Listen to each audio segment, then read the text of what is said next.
Hi friends, welcome back to tasty recipes. ఈరోజు recipe వేపుడు కూరల్లోకి కారప్పొడి.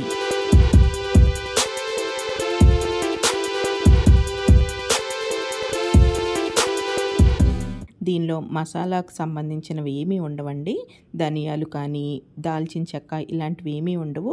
ఫ్రైలోకి చాలా బాగుంటుంది. బంగాళదుంప, బెండకాయ, దొండకాయ ఫ్రై లాంటి వాటిలోకి బాగుంటుంది. ఒక వారానికి సరిపడగా చేసుకుంటే మనకి ఫ్రెష్గా ఉంటుంది. ముందుగా మందంగా ఉన్న ఒక ప్యాన్ని తీసుకుని దీనిలోకి ఒక 2 లేక 3 టేబుల్ స్పూన్ల వరకు నూనెని వేసుకుని వేడి చేసుకోవాలి.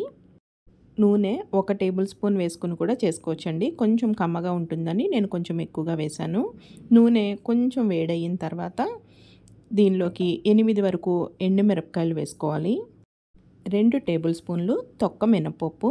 తొక్క మినపప్పు లేదంటే మామూలుగా చాయ్ మినపప్పు ఉంటుంది కదా, అది వేసుకోండి. గుళ్ళు వేసుకునే కన్నా బద్దలు వేసుకుంటే బాగుంటుంది. ఇంకా 2 టేబుల్ స్పూన్లు పచ్చి శనగపప్పు వేసుకోవాలి. ఇవన్నీ వేసేటప్పుడు స్టవ్ని లో ఫ్లేమ్లో పెట్టుకోవాలండి, లేదంటే ఇవన్నీ కూడా వేసేలోపు మాడిపోతాయి. ఇంకా 1 టేబుల్ స్పూన్ వరకు జీలకర్ర వేసుకోవాలి. దీనిలో ధనియాలు వేయట్లేదండి, మనం ఎప్పుడు జీలకర్ర వేసినప్పుడు ధనియాలు కూడా వేస్తాం కదా. దీనిలో ధనియాలు కానీ దాల్చిన చెక్క ఇవేమీ వేయట్లేదు.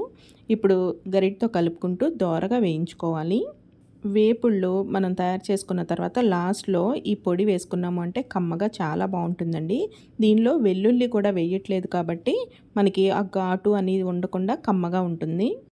ఇలా వేయించుకున్న తర్వాత మనకి ఈ పప్పులన్నీ వేగి కలర్ చేంజ్ అవుతాయి చూసారా, లైట్గా కొంచెం చేంజ్ అవుతున్నప్పుడు స్టవ్ ఆఫ్ చేసేసుకోవాలి. స్టవ్ ఆఫ్ చేసేసుకుని మళ్ళీ ప్యాన్కి వేడి ఉంటుంది కదా, ఆ వేడి మీద ఇంకొక 2-3 నిమిషాల పాటు వేయించుకోవాలి. చక్కగా వేగిపోయినాయండి. ఇప్పుడు వేరే ప్లేట్లోకి ట్రాన్స్ఫర్ చేసేసుకుని చల్లారనివ్వాలి. వేడి మీద వేసేసాము అంటే కొంచెం నూనె ఎక్కువ కూడా వేసుకున్నాం కాబట్టి ముద్దగా అయిపోతుంది. అందుకని చల్లారిన తర్వాత గ్రైండ్ చేసుకోవాలి. ఇంట్లో రోలు ఉంటే రోటిలో నూరుకుని ట్రై చేసి చూడండి, ఆ టేస్ట్ అయితే ఇంకా బాగుంటుంది.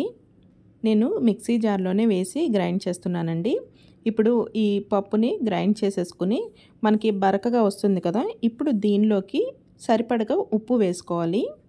ఉప్పు వేసుకుని మళ్ళీ గ్రైండ్ చేసుకోవాలి.